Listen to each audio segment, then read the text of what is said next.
So we're finding out how Bardock was able to defeat Gas 40 years ago, and it's not what you would expect, although maybe you would. I'll try my best to make sense of it when we get to it, but this might be a problematic chapter. But anyway, coming off of the previous chapter, Goku, I guess, started to unlock his memories or whatever once he heard Bardock's voice through his scouter that Manito collected 40 years ago, and it sent us back into the flashback of Bardock going against Gas. And Bardock was telling Manito, like, hey, take little granola, get out of here, and I'll fight Gas. And coming into this chapter, we see Manito being very annoying, where he says, like, Bardock, we'll take the fate hands us. You've done enough. There's no reason for you to lay your life down. Run and save yourself. And it's like, bro, clearly he is trying to save you here, and that's all he's been trying to do. Do you think he's really just going to, like, run away and then let you die? But going further, Gas says, I should mention, you can flee right now, but the Saiyans aren't fated to last much longer anyway. And Bardock's like, what's that supposed to mean? And Gas says,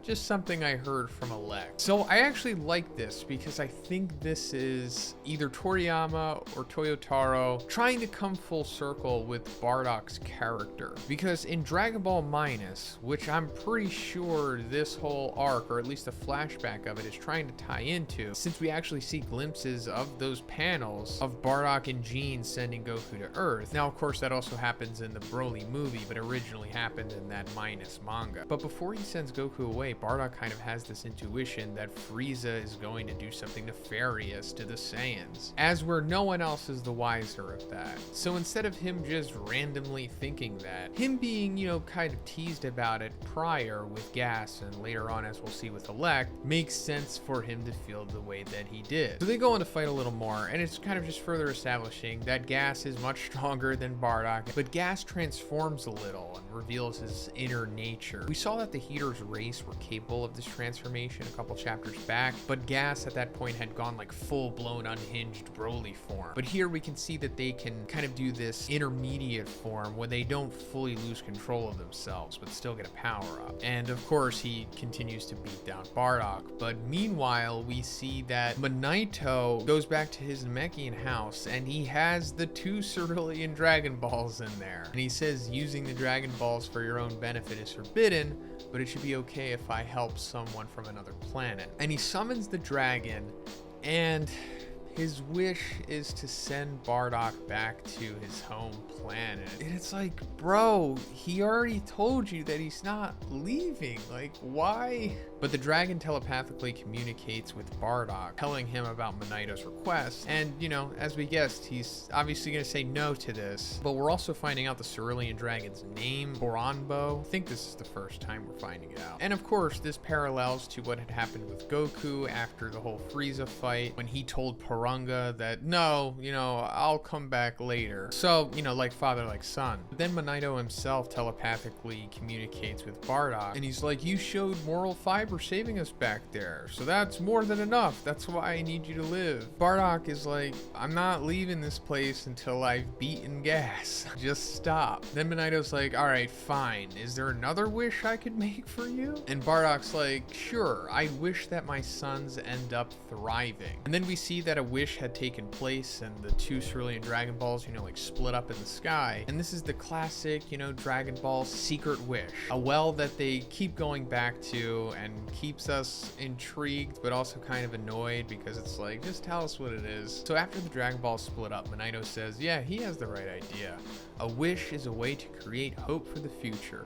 Selfish wishes can only bring about doom, and I was about to make a grave mistake. And then he looks over to little Granola, and he says, I meant to protect what hope we've got left with all I've got. Either Manito made a wish that was to protect Granola here, which means maybe he said like, hey, dragon, make sure that this boy lives. And then what would the Cerulean Dragon make of that? Would he alter reality so that the Heaters eventually leave, which they do at the end of the chapter, meaning that, they're going to leave Granola alone and they're going to be okay? Or did he actually make the wish that Bardock wanted? And his sons, Goku and Raditz, will go on to thrive. Now, if that is true, then that means that Goku's life, for the most part, has been predicated on the wish of the Cerulean Dragon, and that he has only been thriving because of it. Now, let me also go back to the end of the Dragon Ball Minus manga, because we get this panel where it says, eventually that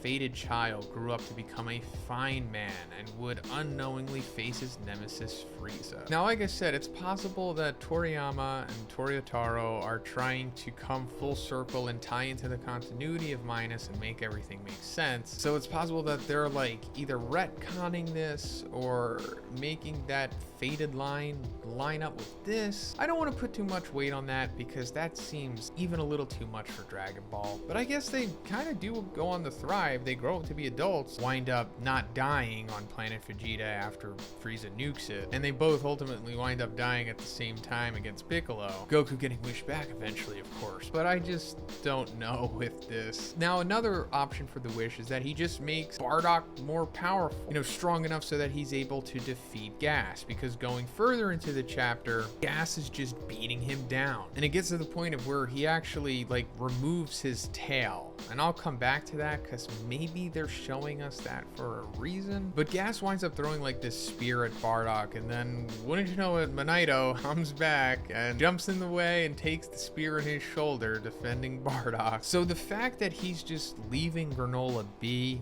and going to defend Bardock might mean that he did make the wish to benefit little Granola. But anyway, this angers Gas, and he goes, full-blown, released, unhinged, inner nature form. And if Bardock had no chance at him before this, then realistically, he should really have no chance against him now, right? Well, that's not the case, because somehow Bardock is getting stronger than him at this point, and he starts getting this new aura around him. And Gas is like, you Saiyans have no ascended states besides the Great Ape. And Bardock's like, see, we Saiyans have a way of growing and evolving every time we push past our limits. And then he eventually hits Gas with a huge blast and knocks him out, sending him back to his miniature form. So, is this just a mid-fight Zenkai from a Saiyan Bardock? Maybe he has more talent for this, which could explain why Goku is so talented at that aspect as well. Or is this the wish? Did Manito wish for him to become strong enough to be able to defeat Gas? Or does it go back to when Gas removed his tail? Or could this be something similar to the wrathful form that Broly had in the movie that Paragus explained, where it's kind of like the power that he would have from the Great Ape form, but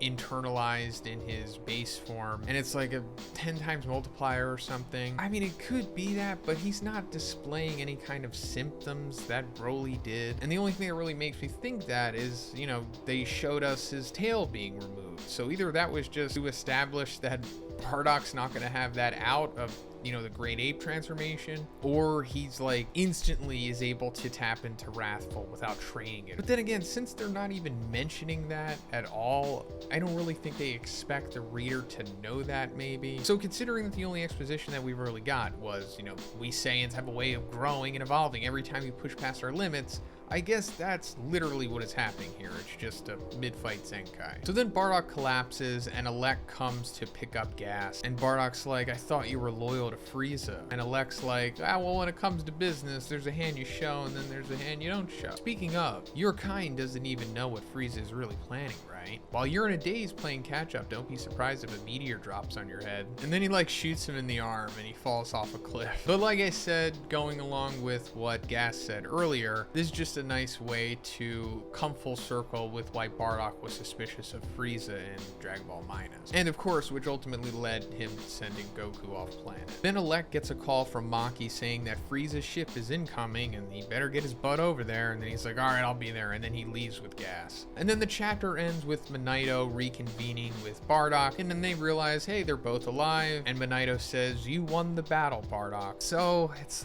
was the wish for Granola to just simply survive, and that the dragon made it so that Frieza's ship came there so that Elec would leave, and leave Granola alone, or was the wish to make Bardock stronger? Not really sure. I would assume it's the former here, and maybe Bardock just did get a mid-fight Zenkai. But let me know in the comments what you think happened. And if you liked the video, guys, please give it a like, and please subscribe if you haven't already. Have a great day, and I'll see you in the next one.